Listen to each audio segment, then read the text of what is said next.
रहा हूं। पाकिस्तान बांग्लादेश संबंध और भारत के लिए निहितार्थ। हाल ही में 13 वर्षों में पहली बार पाकिस्तान के विदेश मंत्री इशाक डार ने बांग्लादेश की अंतरिम सरकार और उनके समकक्ष तौहीद हुसैन से मिलने के लिए ढाका का दौरा किया। ये यात्रा पूर्व प्रधानमंत्री शेख हसीना के 2009 से चले आ रहे शासनकाल के दौरान दोनों देशों के बीच तनावपूर्ण संबंधों में नरमी का संकेत देती है। इस यात्रा और इसके संभावित परिणामों को समझने के लिए संबंधों के ऐतिहासिक संदर्भ और हाल के घटनाक्रमों पर विचार करना जरूरी है। ऐतिहासिक संदर्भ और हालिया घटनाक्रम। बांग्लादेश और पाकिस्तान के बीच संबंध हमेशा से ही तनावपूर्ण रहे हैं, जिसकी जड़ें 1971 के बांग्लादेश मुक्ति युद्ध में हैं। युद्ध के बाद बांग्लादेश ने अपने सहयोगियों पर मुकदमा चलाया और पाकिस्तान से वित्तीय क्षतिपूर्ति और माफी की मांग की, जिससे दोनों देशों के बीच अविश्वास की खाई और गहरी हो गई। 1975 में शेख मुजीबुर रहमान की हत्या ने इस अविश्वास को और भी बढ़ा दिया। इसके अलावा 2015 में राजनयिक संकट भी आया, जब बांग्लादेश ने एक पाकिस्तानी राजनयिक को आतंकवादी संबंधों के आरोप में निष्कासित कर दिया और पाकिस्तान ने 1971 के सहयोगियों को फांसी दिए जाने का विरोध किया।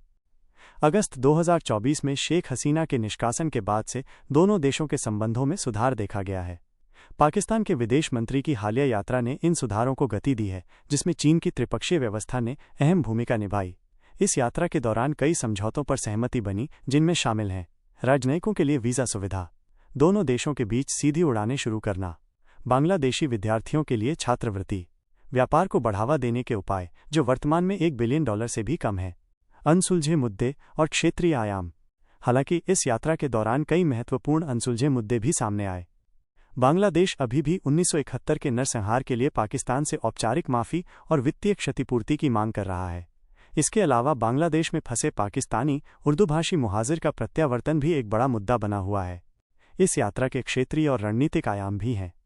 बांग्लादेश की अंतरिम सरकार के प्रमुख मोहम्मद यूनुस ने सार्क-SARC को पुनर्जीवित करने का आह्वान किया है, ताकि क्षेत्रीय सहयोग को मजबूत किया जा सके। इस बीच भारत के लिए कुछ चिंताएं भी उभर कर सामने आई हैं।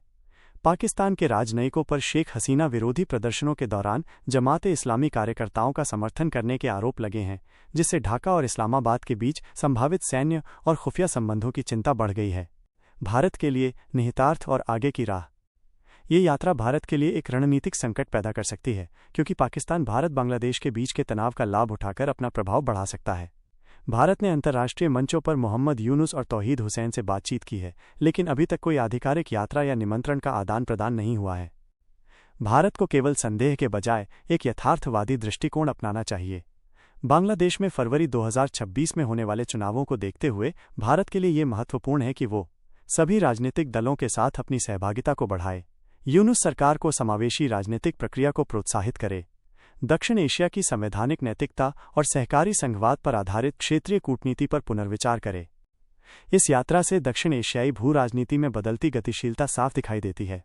भारत को अपने प्रभाव की रक्षा करने के लिए सक्रिय रूप से राजनीतिक भागीदारी करनी होगी, समावेशिता को बढ़ावा देना होगा और क्षेत्रीय चुनौतियों का सामना करने के लिए अपनी कूटनीतिक रणनीति को नए सिरे से तैयार करना होगा। भारत इस बदलती क्षेत्रीय गतिशीलता का सामना कैसे कर सकता है?